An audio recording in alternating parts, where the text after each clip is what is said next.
Hello টেকসানবাসী, কি অবস্থা? আশা করি সকলেই ভালো আছেন। তো আজকের ভিডিওতে দেখানো হবে কিভাবে আপনার উইন্ডোজ 10 কে উইন্ডোজ 11 এ রূপান্তরিত করবেন, অর্থাৎ আপনার উইন্ডোজ 10 টাকে আপডেট করে আমরা উইন্ডোজ 11 এ নিয়ে যাব। যেহেতু আপনার কম্পিউটারকে রুট করার প্রয়োজন হচ্ছে না, সেহেতু আপনার কম্পিউটারের সফটওয়্যার, ডকুমেন্ট, পিকচার, ফাইল কোনো কিছুই ডিলিট হবে না। তো সেটি কিভাবে করবেন পুরো প্রসেসটাই দেখানো হবে আজকের ভিডিওতে। এছাড়াও আজকের ভিডিওতে আরো একটি বিষয় নিয়ে কথা বলবো, সেটি হচ্ছে যে উইন্ডোজ 11 যখন আমাদের লঞ্চ করে তখন কিন্তু প্রথম অনেক সমস্যা হচ্ছিল, যে হ্যাং করে, অনেক স্লো কাজ করে। আসলে বিষয়গুলি কেন হয়েছে বা কেন কাজ করে সেই বিষয়টাও আপনাদেরকে ক্লিয়ার করে দিব। তাহলে আপনার উইন্ডোজ 11টা ব্যবহার করার সময় আপনার কম্পিউটার বা আপনার পিসিটা আর কখনো স্লো কাজ করবে না। আর উইন্ডোজ 10 থেকে উইন্ডোজ 11 আপগ্রেড হওয়ার জন্য কিন্তু আহামরি কোনো কাজ করতে হবে না বা কোনো রকেট সায়েন্সের প্রয়োজন হবে না। খুবই ইজি একটি প্রসেস। আপনারা ভিডিওটা যদি মনোযোগ সহকারে দেখেন আশা করি সকলেই পারবেন। তো চলুন কথা না বাড়িয়ে ভিডিও শুরু করা যাক। আমি আছি সূর্য আর আপনারা দেখছেন টেকসান।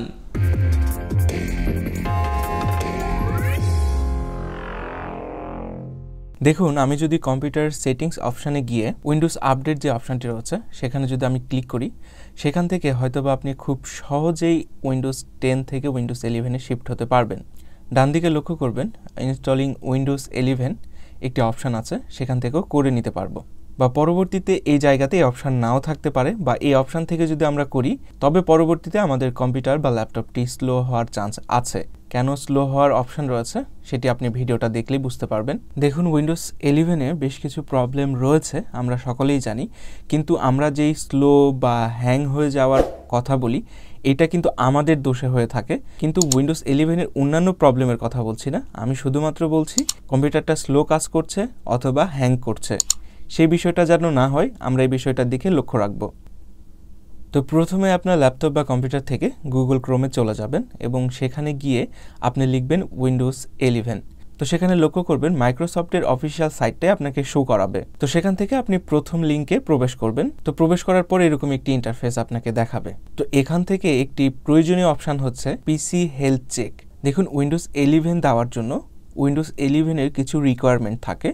যে রিকোয়ারমেন্ট ফুলফিল না হলে আপনি যদি জোর করে কোনো ল্যাপটপ বা কম্পিউটারে উইন্ডোজটা ইনস্টল করেন, সেই ক্ষেত্রে এই অপারেটিং সিস্টেমটা অনেকটা স্লো কাজ করবে বা হ্যাং হয়ে যাবে। তো প্রথমে আমরা যেটা করব সেটা হচ্ছে আমাদের পিসি হেলথটাকে চেক করে দেখব আমার ডেস্কটপ বা ল্যাপটপটি এই উইন্ডোজ 11 জন্য উপযুক্ত কিনা। যে অনেকেই মনে করে কি যে আমার 8GB বা 12GB বা 32GB র্যাম রয়েছে, আমি 256 SSD ইউজ করি, আমি কোরাই 5 ইউজ করতেছি, তাহলে আমি হয়তোবা অনায়াসে উইন্ডোজ 11 ব্যবহার করতে পারবো। কিন্তু আপনার ধারণা সম্পূর্ণ ভুল। তো পিসি হেলথ চেক এই অপশানের মাধ্যমে চেক করলে আপনি টোটাল বিষয়টা ক্লিয়ার হবেন। তো চলুন এই চেক করার প্রসেসটা আগে দেখে নিই। তো আমরা প্রথমে কি করব, পিসি হেলথ চেক এই অপশানটিতে ক্লিক করব। ক্লিক করার পর এরকম একটি ইন্টারফেস আপনার সামনে শো হবে এবং উপরে লক্ষ্য করবেন সেখানে ডাউনলোডের অপশান দেওয়া আছে।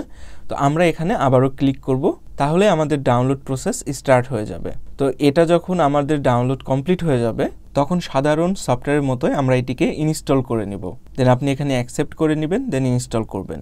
ইনস্টল হতে বা ডাউনলোড হতে খুব একটা সময় লাগে না, আর এটি ভারী কোনো সফটওয়্যার না। এখন দেখতে পাচ্ছেন সফটওয়্যারটি কিন্তু আমাদের সামনে চলে এসেছে এবং উপরে একটি অপশান রয়েছে চেক নাও। এই চেক নাওতে আমরা এখন ক্লিক করব।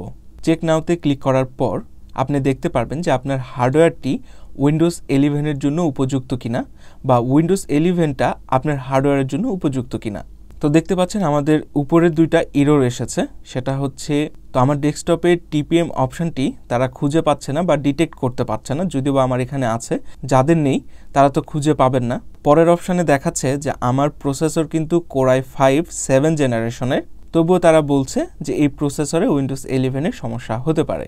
তো চলুন দেখে নিই আর কি সমস্যা হতে পারে। এখন নিচের অপশানগুলো দেখুন যে আমার পিসিতে বুট করার জন্য কোনো ধরনের সমস্যা হবে না। উইন্ডোজ 11 জন্য আমি যদি বুট করে উইন্ডোজ 11টা ইনস্টল করতে চাই সেক্ষেত্রে আমার কোনো সমস্যা হবে না, বুট সেটিংটা ঠিক রয়েছে। এবং উইন্ডোজ 11টা রান করার জন্য তাদের প্রয়োজন র্যাম 4GB, কিন্তু আমারটাতে 12GB আছে, কোনো ধরনের সমস্যা নেই। এরপরের রিকোয়ারমেন্টটি যে আমার যে সি ড্রাইভটা সেটা 64GBর উপরে হতে হবে, তো সেখানে আমার 256GB রয়েছে। তো এটাতেও যদি আমি এখন উইন্ডোজ 11 রান করি সেক্ষেত্রেও কিন্তু আমি কিছুটা হলেও প্রবলেমের সম্মুখীন হব, কারণ প্রত্যেকটি রিকোয়ারমেন্ট আমার কিন্তু ফুলফিল ছিল না। তো এখন আপনারা হয়তোবা ক্লিয়ার হয়ে গেছেন যে কিভাবে আপনার কম্পিউটারের বা ল্যাপটপের হেলথটা চেক করে নেবেন, যে আপনি উইন্ডোজ ব্যবহার কতটা স্মুথলি করতে পারবেন। তো যাই হোক, আপনার যদি সব ধরনের রিকোয়ারমেন্ট ফুলফিল থাকে এছাড়াও যদি দু একটা প্রবলেম থাকে, আপনি তাও চাচ্ছেন উইন্ডোজ 11টা রান করাবেন, তাহলে কিভাবে রান করবেন? তো উইন্ডোজ 11টা ইনস্টল করার জন্য আমরা কি করব, প্রথমে আমরা আবারও মাইক্রোসফটের অফিসিয়াল ওয়েবসাইটটিতে চলে যাব। তো আপনি গুগল ক্রোমে গিয়ে উইন্ডোজ 11টা লিখে আবারও সার্চ দিবেন, দেন প্রথম যেই মাইক্রোসফটের যে লিঙ্কটি আসবে সেখানে আপনারা প্রবেশ করবেন। তো আগে যে আমরা যে সাইটটা প্রবেশ করেছিলাম এই সাইটটাই সেম সাইট। তো তার নিচে একটু স্ক্রল করবেন, তাহলে দেখতে পারবেন যে উইন্ডোজ 11 ডাউনলোড দেওয়ার একটি লিঙ্ক দিয়েছে। এটা কিন্তু 64 বিটেরই হয়ে থাকে, এটা কিন্তু 32 বিটের হয় না। মানে উইন্ডোজ 11 সরাসরি 64 বিটেই লঞ্চ করেছে। তো আমরা এখানে জাস্ট সিলেক্ট করে নিব এবং ডাউনলোড নাওয়ে ক্লিক করে দেব। এরপরে আপনার ল্যাঙ্গুয়েজটা সিলেক্ট করতে হবে। তো আমরা সেখানে ইংলিশ দিয়ে নিচ্ছি, দেন সেখানে আপনারা কনফার্মে ক্লিক করবেন। তো এরপরে দেখবেন যে 64 বিট ডাউনলোড এরকম একটি অপশান আসবে, দেন সেখানে যদি আপনারা ক্লিক করেন আপনার ডাউনলোড প্রসেস শুরু হয়ে যাবে।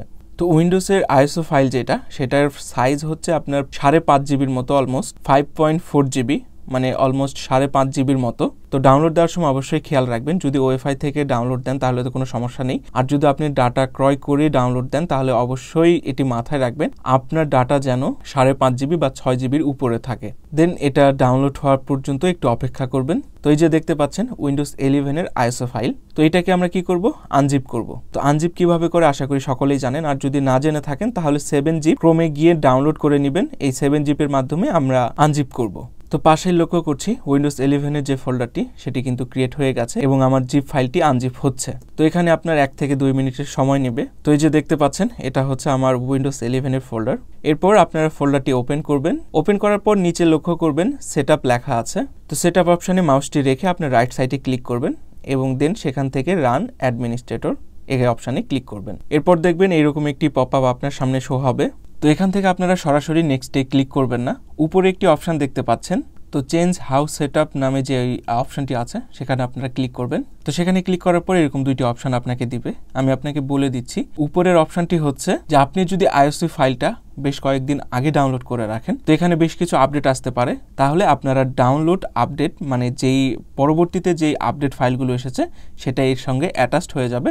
আর যদি আপনি প্রয়োজন মনে না করেন তাহলে নোট রাইট নাও এই অপশানটিতে সিলেক্ট করবেন। যদিও সেটআপ কমপ্লিট হয়ে যাওয়ার পর আপডেটগুলো অটোমেটিক চলে আসে। তো আমি সেকেন্ড অপশানটি সিলেক্ট করছি, দেন এখান থেকে আমরা এখন নেক্সটে ক্লিক করব।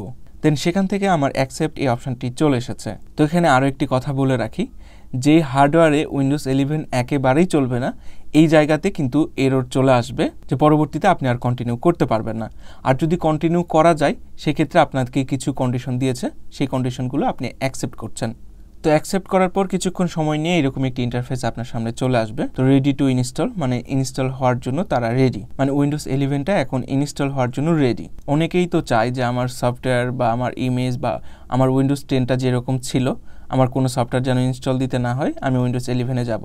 কিন্তু অনেকেই চায় যে না, আমি সম্পূর্ণ নতুনভাবে ইনস্টল করব উইন্ডোজ 11টাকে এবং আমার যেন কোনো সফটওয়্যার ডাটা বা কোনো কিছুই যেন না থাকে, আমি নতুন করে সব কিছু সাজিয়ে নেব। তাহলে কি করবেন, এখানে নিচে অপশানটি দেখবেন চেঞ্জ হোয়াট টু কিপ, এই অপশানে ক্লিক করবেন।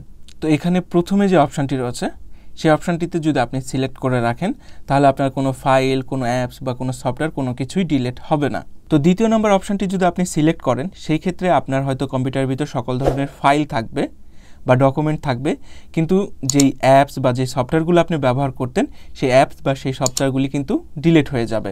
আর তৃতীয় নম্বরে যে অপশানটি রয়েছে সেটা হচ্ছে একবারে নিট অ্যান্ড ক্লিন। উইন্ডোজ 11-এর সঙ্গে সঙ্গে আপনার কম্পিউটারটাও নিট অ্যান্ড ক্লিন হয়ে যাবে।